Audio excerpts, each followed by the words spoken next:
अस्सलाम वालेकुम students, online classes में आपको वेलकम कहते हैं। उम्मीद करता हूं कि आप सब खैरियत से होंगे, रब्बे करीम की रहमतों से बखूबी फ़ायदा हासिल कर रहे होंगे। आज की हदीस मुबारक पेश करने से पहले मैं आपको पहले एक बात से आगाह करता चलूँ। जैसा कि मैं पहले भी कह चुका हूँ कि जो भी हदीस मुबारक पेश की जाएगी वो खुलासा होगा, हूबहू वही अल्फाज नहीं होंगे। अगर कोई गलती हो जाती है तो अल्लाह से दुआ है अल्लाह अज़्ज़ व जल मुझे माफ़ फरमाए। हज़रत सैयदना अनस बिन मालिक रज़ियल्लाहु तआला अन्हु से मरवी है, आप फरमाते हैं कि आका करीम सल्लल्लाहु अलैहि वसल्लम ने फरमाया, तुम्हारे पास रमज़ान का महीना आ चुका है कि इस माह में जन्नत के दरवाजे खोल दिए जाते हैं और जहन्नम के दरवाजे बंद कर दिए जाते हैं, शयातीन को जकड़ दिया जाता है। मज़ीद फरमाया, महरूम है वो शख्स जिसने रमज़ान को पाया और अपनी बख्शिश ना करवा सका। फिर आका करीम सल्लल्लाहु अलैहि वसल्लम ने फरमाया कि जो रमज़ान में अपनी बख्शिश ना करवा सका तो फिर कब करवाएगा। डियर स्टूडेंट, आज की हदीस मुबारक में पहले हिस्से में तो ये बताया गया कि रमज़ान मुबारक की क्या फजीलत है कि इस माह में जन्नत के दरवाजे खोल दिए जाते हैं, जहन्नम के दरवाजे बंद कर दिए जाते हैं और शयातीन को जकड़ दिया जाता है। इसी तरह फिर दूसरे हिस्से में फरमाया गया कि महरूम है वह शख्स जो अपनी बख्शिश ना करवा सके। तो कोशिश करें कि रमज़ान मुबारक में ज़्यादा से ज़्यादा रब्बे करीम की रहमतों से फ़ायदा हासिल करें और रब्बे करीम की ज़्यादा से ज़्यादा इबादत करें और कुरान पाक का ज़्यादा से ज़्यादा कुरान पाक को समझने और तिलावत करने की कोशिश करें। अल्लाह से दुआ है अल्लाह मुझे और आपको सही मायने में रमज़ान मुबारक की कदर करने की तौफीक अता फरमाए। अब हम डिस्कस करते हैं अपने लेक्चर को। आज के लेक्चर में हम जस्ट दो टॉपिक्स को डिस्कस करेंगे, एक है कपल और दूसरा है मूवमेंट ऑफ कपल। जो मूवमेंट ऑफ कपल है वो बेसिकली आपके पास कुछ इस तरह आ सकता है, expression of find the expression of magnitude of movement of couple, या जस्ट यही आ सकता है expression of movement of couple. तो फर्स्ट हम डिस्कस करते हैं व्हाट इज कपल। कपल को डिफाइन करने से पहले मैं आपको इसकी एग्जांपल के थ्रू समझाऊंगा कि what is couple. Couple dear students कहा जाता है कि अगर कोई ऑब्जेक्ट है, कोई बॉडी है, कोई भी रिजिड बॉडी है, यानी कि कोई ठोस बॉडी है, उस पर आप दो डिफरेंट फोर्सेस अप्लाई करें। उन फोर्सेस की मैग्नीट्यूड यानी कि मिकदार सेम हो लेकिन उनकी डायरेक्शन डिफरेंट हो। वो जो फोर्सेस होंगी जिनकी मैग्नीट्यूड सेम, डायरेक्शन डिफरेंट और डिफरेंट पॉइंट्स पर एक्ट कर रही होंगी, उन फोर्सेस को हम कपल कहेंगे। क्या मतलब हुआ? मैं कहता हूँ सपोज दैट मेरे पास ये एक बोर्ड मार्कर है। अब ये जो बोर्ड मार्कर है इस पर मैं दो फोर्सेस अप्लाई करूंगा, एक अप्लाई करूंगा इस साइड से और दूसरी अप्लाई करूंगा इस साइड से। अब इन दो फोर्सेस देख सकते हैं, इन दो फोर्सेस की जो मैग्नीट्यूड है, जो मिकदार है, जो ताकत है वो सेम होगी, लेकिन ये वाला जो ऑब्जेक्ट है ये इस साइड पर फोर्स अप्लाई करेगा और ये वाला जो हाथ है, ये ऑब्जेक्ट है, इस साइड पर फोर्स अप्लाई करेगा। ये बेसिकली कपल बनाएंगे। यानी कि अगर आप किसी भी ऑब्जेक्ट पर दो डिफरेंट फोर्सेस अप्लाई करें डिफरेंट पॉइंट से, उनकी डायरेक्शन चेंज हो लेकिन उनकी मैग्नीट्यूड, उनकी जो मिकदार है वो सेम हो, उन फोर्सेस को हम कपल का नाम देते हैं। आपने कपल की कई एग्जांपल्स को खुद अपने हाथों से भी एक्सपेरिमेंट किया होगा। मिसाल के तौर पर मैं आपको एक इम्पॉर्टेंट एग्जांपल से बता देता हूं ताकि आपको भी पता चल जाएगा कि आपने भी किस तरह कपल को अपने हाथों से एक्सपेरिमेंट किया होगा। आपने की ली होगी चाबी को आप जब पकड़ते हैं, आई थिंक इस फॉर्म में पकड़ते हैं, तो आप इस पर या तो फोर्स चाबी को इस तरह अप्लाई करते हैं या फिर आप इस तरह अप्लाई करते हैं। तो ये जो बेसिकली फोर्स आप दो अपनी एक उंगली और एक अंगूठे से अप्लाई करते हैं, तो ये दो फोर्सेस हैं जो कि डिफरेंट डायरेक्शन में मूव करती हैं। इनकी मिकदार क्या होती है? सेम होती है। इनको हम कपल कहते हैं। इसी तरह आपने बाईसाइकिल देखा होगा, बाईसाइकिल हैंडल को या तो इस साइड पर मूव करते हैं या फिर इस साइड पर मूव करते हैं। तो ये बेसिकली जो आपके पास दोनों हाथ होते हैं ये कपल की एग्जांपल है। तो कपल क्या हुआ? कपल बेसिकली दो फोर्सेस जो डिफरेंट डायरेक्शन में मूव करें, किसी भी ऑब्जेक्ट पर एक्ट कर रही हो, डिफरेंट डायरेक्शन में मूव करें और उनकी जो मैग्नीट्यूड है, मिकदार है वो सेम हो, उन फोर्सेस को हम कपल कहते हैं। अब मैं इसको डिफाइन करता हूँ। हमारे पास डेफिनेशन ये है, two non collinear parallel forces. Collinear कौन सी होती हैं डियर स्टूडेंट्स? कोलिनियर पॉइंट्स या कोलिनियर फोर्सेस वो फोर्सेस होते हैं जो एक पॉइंट पर एक्ट करती हैं। जैसा कि आप इस पहले डेफिनेशन को पढ़ लें, फिर इसके बाद मैं आपको मजीद एक्सप्लेन कर देता हूँ। Two non collinear parallel forces of equal magnitude and opposite direction acting on a rigid body form a couple. मतलब ये है two non collinear parallel forces. ये सपोज दैट बोर्ड मार्कर है, इस पर मैं फोर्सेस अप्लाई कर रहा हूँ, एक इस पॉइंट से अप्लाई कर रहा हूँ और दूसरी इस पॉइंट पर अप्लाई कर रहा हूँ। ये नॉन कोलिनियर है। कोलिनियर कहते हैं अगर मैं दोनों फोर्सेस को एक पॉइंट पर अप्लाई करता, अगर कोलिनियर होता भी वही है, वो पॉइंट जो एक लाइन पर लाई कर रहे हो उनको हम कोलिनियर का नाम देते हैं। अगर मैं, आपके पास जो कपल की डेफिनेशन है two non collinear parallel forces कहा गया है, तो मतलब ये है कि सपोज दैट एक फोर्स अगर आप यहाँ पर अप्लाई कर रहे हैं तो दूसरी आप इस जगह पे अप्लाई करें, इसके साथ बिल्कुल अप्लाई नहीं कर सकते। अगर आप दूसरी फोर्स को, मिसल आपके एक कपल में तो दो फोर्सेस होती हैं, हम एक फोर्स को यहाँ पर अप्लाई कर लेते हैं, दूसरी फोर्स को यहाँ अप्लाई कर लेते हैं, तो ये कोलिनियर हो जाएंगे। नॉन कोलिनियर फोर्सेस हो, पैरेलल हो, मैग्नीट्यूड उनकी सेम हो, उन फोर्सेस को हम, उनकी डायरेक्शन डिफरेंट हो, उन फोर्सेस को हम कपल का नाम देते हैं। तो उसकी मिसाल आपके सामने है, मेरे पास बोर्ड मार्कर, एक फोर्स यहाँ से अप्लाई कर रहा हूँ, एक फोर्स यहाँ से अप्लाई कर रहा हूँ, दोनों नंबर 1 पर नॉन कोलिनियर हो गई, यानी कि एक लाइन पर एक्ट नहीं कर रही, पैरेलल है, इनकी मिकदार भी क्या है, सेम है और डिफरेंट डायरेक्शन में मूव कर रही है। ये फोर्स इस साइड पर मूव कर रही है, ये फोर्स इस साइड पर मूव कर रही है, तो हम इनको क्या कहेंगे, कपल कहेंगे। कपल की दो टाइप्स होती है डियर स्टूडेंट्स। एक आपके पास क्लॉकवाइज कपल होता है, क्लॉकवाइज कपल, और दूसरी होती है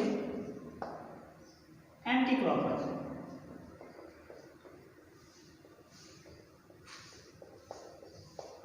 क्लॉकवाइज कपल और anti clockwise couple. Clockwise couple क्या होता है, अगर आप जो फोर्सेस अप्लाई कर रहे हैं वो क्लॉकवाइज मूव कर रही है, तो उनके रिस्पेक्ट में जो कपल आएगा उसको आप क्लॉकवाइज कपल का नाम देंगे। और इसी तरह एंटी क्लॉकवाइज कपल क्या होगा, अगर आप अपनी फोर्सेस को anti clockwise movement, anti clockwise direction में मूव कर रहे हैं, तो जो आपके पास कपल आएगा वो एंटी क्लॉकवाइज कपल होगा। आप कपल को बेसिकली सपोज दैट मेरे पास एक ऑब्जेक्ट है, रिजिड बॉडी है, उस पर एक फोर्स मैं इस साइड पर अप्लाई कर रहा हूँ और दूसरी फोर्स मैं इस साइड पर अप्लाई कर रहा हूँ। ओके डियर स्टूडेंट्स, मैं कहता हूँ ये पॉइंट बी है, ये पॉइंट ए है, इसको मैं नेगेटिव पी का नाम देता हूँ, इसको हम पी का नाम दे देते हैं। तो ये जो फोर्सेस हैं पी और माइनस पी, इनको हम कपल कहेंगे और कपल को डिनोट किया जाता है पी माइनस पी की फॉर्म। क्वेश्चन ये हो सकता है, आपने इसको पी लिया, आपने इसको माइनस पी लिया, आप मुझसे पूछ सकते हैं कि सर आपने इस फोर्स को माइनस पी लिया है, इस फोर्स को पी लिया है, वजह क्या है। आप डेफिनेशन को पढ़ें, two non collinear parallel forces of equal magnitude and opposite direction. Couple आपके पास कंप्लीट होगा ही तब जब आपके पास जो दो फोर्सेस हैं उनकी डायरेक्शन क्या होगी, ऑपोजिट होगी। आप डेफिनेशन से पढ़ सकते हैं, ऑपोजिट डायरेक्शन एक्टिंग या action on a real body form a couple. दो फोर्सेस कपल तब बनाएंगी जब उनकी मैग्नीट्यूड सेम होगी, वो पैरेलल होगी, डायरेक्शन उनकी क्या होगी, चेंज होगी, किसी भी रिजिड बॉडी पर अप्लाई कर रहे होंगे, उन फोर्सेस को हम कपल का नाम देंगे। उम्मीद करता हूँ कि आपको कपल की समझ आ चुकी होगी। अब हम डिस्कस करते हैं movement of couple. So dear students, movement of couple हम डिस्कस करते हैं, या आप expression of movement of couple, या आप लिख सकते हैं magnitude of movement of couple. आप इसको यूं भी लिख सकते हैं, expression for magnitude of movement of couple। मतलब ये है कि हम magnitude of movement of couple की एक्सप्रेशन को फाइंड आउट करना चाहते हैं। कपल क्या है, कपल आपके पास दो डिफरेंट फोर्सेज हैं जिनकी डायरेक्शन चेंज होती है, पैरेलल होती है और मैग्नीट्यूड सेम होती है, उनको हम कपल का नाम देते हैं, कपल ऑफ फोर्सेज या कपल कहते हैं। अब आप इसको कैसे फाइंड आउट करेंगे, आप लिखिए सपोज दैट मेरे पास एक रिजिड बॉडी है, पॉइंट ओ से इसको हमने फिक्स किया हुआ है, और एक फोर्स है P पॉइंट ए पर एक्ट कर रही है, और दूसरी फोर्स है माइनस P पॉइंट P पर एक्ट कर रही है। ये है इन XY प्लेन। स्टूडेंट्स, मैंने यहां तक आपने क्या लिखना है, we have couple of forces considering या कंसीडर। मैं ये आपको इसका लिखने का तरीका कर बता रहा हूं, आपने लिखना है कंसीडर वी हैव कपल कौन सा कपल है? P minus P। ओके, फिर इसके बाद आपने डियर स्टूडेंट्स क्या लिखना है? Force P acting at a point O। आप इसको यूं भी लिख सकते हैं, consider we have couple P minus P acting on a rigid body, acting on a rigid body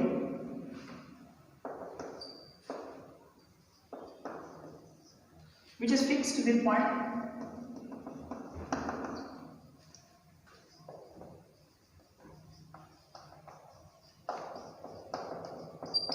O। Okay, जैसे आपने लिखना है कि हमारे पास कपल ऑफ फोर्सेज हैं P और माइनस P एक्ट कर रही हैं किसी भी रिजिड बॉडी पर और रिजिड बॉडी जो कि फिक्स है एट पॉइंट O पर। ओके डियर स्टूडेंट्स, इसके बाद आपने लिखना है, आप इसके बाद लिखेंगे हमारे पास ये जो फोर्स P है, force P act at point A। Similarly force minus P act at point B। Okay dear students, इसके बाद हम movement of arm find out करना चाहते हैं। मूवमेंट ऑफ आर्म क्या होता है? फोर्स का फिक्स पॉइंट के साथ जो डिस्टेंस होता है हम उसको मूवमेंट ऑफ आर्म का नाम देते हैं। सपोज दैट ये जो पोजीशन वेक्टर भी आप इसको क्या कहते हैं? Suppose that R1 is position vector of force, आप इसको कह लें R1 is the position vector of force A with point O and R2 is the position vector of force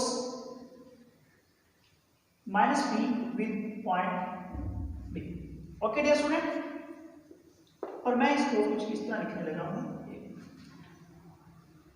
और यहां से हमारे पास ये जो है B और A का जो डिस्टेंस है मैंने उसको कह दिया है R। डियर स्टूडेंट, हमने यहां तक क्या किया है? मैंने कहा है कि ये जो पोजीशन वेक्टर है R1 ये क्या है? फोर्स P का फ्रॉम पॉइंट A से O है, और ये जो R2 है ये पोजीशन वेक्टर है फ्रॉम जो फोर्स माइनस P है इसका पोजीशन वेक्टर है from point B to O, और ये जो R है ये डिस्टेंस है B से A के दरमियान। ओके डियर स्टूडेंट, तो हम यहाँ पर ये सारा कुछ आपने लिख लेना है। आपने लिखना है कि हमारे पास, मैं डायरेक्ट लिख रहा हूँ, आपने वो जो कुछ मैंने सारा बोला है कि R1 is the position vector of force P1 which is denoted by OA and R2 is the position vector of force minus P P1, sorry मैं गलती बोल चुका हूँ, आप इसको जस्ट कहेंगे कि P है हमारे पास। आप इसके बाद लिखेंगे कि R2 is the position vector of point force minus B which is denoted by OB। आप ये सारा लिखेंगे, मैं इन शॉर्ट लिख रहा हूँ कि OA is equal to R1 and OB is equal to R2 और BA क्या है? और BA हमारे पास आ रहा है R के इक्वल। जस्ट स्टूडेंट्स, अब मैं इनका मूवमेंट फाइंड आउट करना चाहता हूँ। मूवमेंट ऑफ फोर्स हमने अपने प्रीवियस लेक्चर में फाइंड आउट किया था। What is movement of force about point, ये सारा कुछ मेरे प्रीवियस लेक्चर में डिस्कस हो चुका है, डिस्क्रिप्शन में दिया गया होगा, आप उसको जाके सुन लें, आपको मूवमेंट ऑफ फोर्स इसकी सारी की सारी समझ आ जाएगी। अब हम मूवमेंट फाइंड आउट करना चाहते हैं फोर्स P का और माइनस P का, मीन टू से हम कपल का मूवमेंट फाइंड आउट करना चाहते हैं। जब आपके पास डिफरेंट फोर्सेज हो, हमने उनका मूवमेंट फाइंड आउट करने के लिए एक थ्योरम पढ़ा था मेरे प्रीवियस लेक्चर में। कुछ याद आया आप स्टूडेंट्स? आपको हमने पढ़ा था वैगनर्स थ्योरम। वैगनर्स थ्योरम क्या था हमारे पास? मैं कहता हूँ अप्लाई। अब हम वैगनर्स थ्योरम क्यों अप्लाई कर रहे हैं? हम फाइंड आउट करना चाहते हैं मैग्नीट्यूड ऑफ कपल, यानी कि P और माइनस P का मैग्नीट्यूड फाइंड आउट करना चाहते हैं। Magnitude of the couple find out करने के लिए मैं अप्लाई कर रहा हूँ वैगनर्स थ्योरम। अगर आपको वैगनर्स थ्योरम की पता नहीं है वैगनर्स थ्योरम होता क्या है और किस लिए यूज किया जाता है, तो आपको मेरा प्रीवियस लेक्चर सुनना ही होगा। उसमें मूवमेंट ऑफ फोर्स और वैगनर्स थ्योरम को डिटेल में डिस्कस किया गया है। मैं इन शॉर्ट या हिंट आपको देता हूँ। वैगनर्स थ्योरम ये था कि आपको जो रिजल्टेंट है रिजल्टेंट ऑफ फोर्सेस इक्वल होता है sum of all movement of all forces के। आपको अगर इन शॉर्ट समझ नहीं आई तो आपको मेरा प्रीवियस लेक्चर सुनना ही होगा। मैं उसको वैगनर्स थ्योरम को दोबारा डिटेल से डिस्कस नहीं कर सकता। अब मैं अप्लाई कर रहा हूँ वैगनर्स थ्योरम। मैं कहता हूँ let G be movement of couple by definition of Varignon's theorem. मैंने कहा हुआ कि जी मेरे पास मोमेंट ऑफ फोर कपल है, तो ये किसके इक्वल होगा? वैगनर्स थ्योरम हमारे पास ये मैं आपको बता देता हूँ, क्योंकि वैगनर्स थ्योरम को बताए बगैर आपको समझ नहीं आएगी। वैगनर्स थ्योरम हमारे पास ये था, वेरिग्नॉन्स भी बोला जाता है उसको। इन शॉर्ट मैं वैगनर्स थ्योरम बोल रहा हूँ, वो वेरिग्नॉन्स थ्योरम भी उसको बोला जाता है। वैगनर्स थ्योरम हमारे पास डियर स्टूडेंट्स ये था कि अगर आपके पास कोई डिफरेंट फोर्सेस हैं, उनका जो मूवमेंट है वो इक्वल था रिजल्टेंट ऑफ ऑल फोर्सेस के मूवमेंट के। आप प्रीवियस लेक्चर को सुन ले, आपको समझ आ जाएगी। अब मैं यहाँ पर सपोज करता हूँ कि G is the movement of couple, mean to say दोनों फोर्सेस का जो मूवमेंट है उसको मैंने जी से डिनोट किया हुआ है। ये किसके इक्वल होगा? Movement of force P1 plus movement of force P2। और मूवमेंट ऑफ फोर्स को कैसे फाइंड आउट किया था? R क्रॉस हमारे पास जो फोर्स थी उसको हमने उसके साथ मल्टीप्लाई करवाया था। अगर मैं movement of force P1 find out करना चाहूँगा तो किसके इक्वल होगा? R1 cross P। और movement of minus P find out करना चाहूँगा तो ये किसके इक्वल होगा? R2 क्रॉस माइनस P के। तो मैं ये जो G है ये लिख रहा हूँ मूवमेंट, मैंने कहा कि G जो है ये मूवमेंट ऑफ कपल है, तो मैं इसको क्या लिख सकता हूँ? G is equal to R1 cross P plus minus R2 cross minus P। Okay dear students, ये आप इसका स्क्रीनशॉट ले लें, मैं इसको रेज करने वाला हूँ। आप इसका स्क्रीनशॉट ले सकते हैं अभी। ओके, मैंने लिखा है बाय वैगनर्स थ्योरम मूवमेंट जी जो है कपल का वो किसके इक्वल आ गया है? R1 cross P plus R2 cross minus P के। ओके डियर स्टूडेंट्स, तो ये किस तरह आया है? ये आया है by the definition of Varignon's theorem. आपको वेरिग्नॉन्स थ्योरम को दोबारा से सुनना होगा अगर आपको इस बात की समझ नहीं आ रही। ओके डियर स्टूडेंट्स, अब हम इसको क्या लिख सकते हैं? R1 cross P plus minus R2 cross P के। क्या हम यहाँ से P को कॉमन ले सकते हैं? तो हमारे पास क्या आ जाएगा? R1 minus R2 cross P के। ओके डियर स्टूडेंट्स, अगर हम यहाँ से गौर करें, ये जो दो पॉइंट होते हैं, मैं लिखता हूँ ए बी। सपोज दैट मैं कहता हूँ find the distance between A B, ये किसके इक्वल होता है? O B minus O A. अगर इसी तरह मैं कहूँ कि find the distance between B A, आप इसको क्या लिखते होते हैं? O A minus O B. Okay dear students, अब अगर आप अपनी डायग्राम को देखें तो बी ए किसके इक्वल है डियर स्टूडेंट? बी ए इक्वल है आर के, ओ ए किसके इक्वल है? R1 के, और इसी तरह ओ बी किसके इक्वल है? R2 के। तो हम ये जो हमारे पास रिलेशन आई है R1 माइनस R2, यहाँ पर हम रिप्लेस कर सकते हैं R1 minus R2 is equal to R के। तो मैं वही काम करने वाला हूँ। ये जो मैं आपको समझ तो आ गई होगी कि मैंने कैसे लिखा है। मैंने लिखा है ये जो आप डायरेक्शन देख सकते हैं B टू A की तरफ है इसकी डायरेक्शन, तो बी ए किसके इक्वल होगा? ओ ए माइनस ओ बी के इक्वल होगा। तो ओ ए किसके इक्वल है? R1 के इक्वल है, और ओ बी किसके इक्वल है? R2 के इक्वल है। तो मैं जस्ट R1 और माइनस R2 किसके इक्वल आ गया है? R के इक्वल, वो मैं यहाँ पर रिप्लेस करने वाला हूँ। तो मैं रिप्लेस करता हूँ, ये किसके इक्वल आ जाएगा? R cross P। तो ये आपके पास बेसिकली रिलेशन है मूवमेंट ऑफ कपल की। अगर आप मूवमेंट ऑफ कपल को फाइंड आउट करना चाहते हैं तो ये ना करें कि आप इसके मूवमेंट यानी कि फोर्स P1 के मूवमेंट और फोर्स P2 दोनों के मूवमेंट्स को निकाल लें, ये आपके लिए मुनासिब नहीं है। बल्कि आप जस्ट अगर मूवमेंट ऑफ कपल निकालना चाहते हैं तो आप क्या करें? मूवमेंट लिखें, आप क्या करें? आप पोजीशन वेक्टर को किसी भी फोर्स के साथ मल्टीप्लाई करवा दें, तो आपके पास जो रिजल्ट होगा वो मूवमेंट ऑफ द कपल होगा। ओके डियर स्टूडेंट, अब हम डिस्कस करते हैं magnitude of movement of couple. यहाँ तक आपके पास मूवमेंट ऑफ द कपल की रिलेशन आ चुकी है, यानी कि मूवमेंट ऑफ कपल किसके इक्वल है? R क्रॉस P के। ये आपके पास आया मूवमेंट ऑफ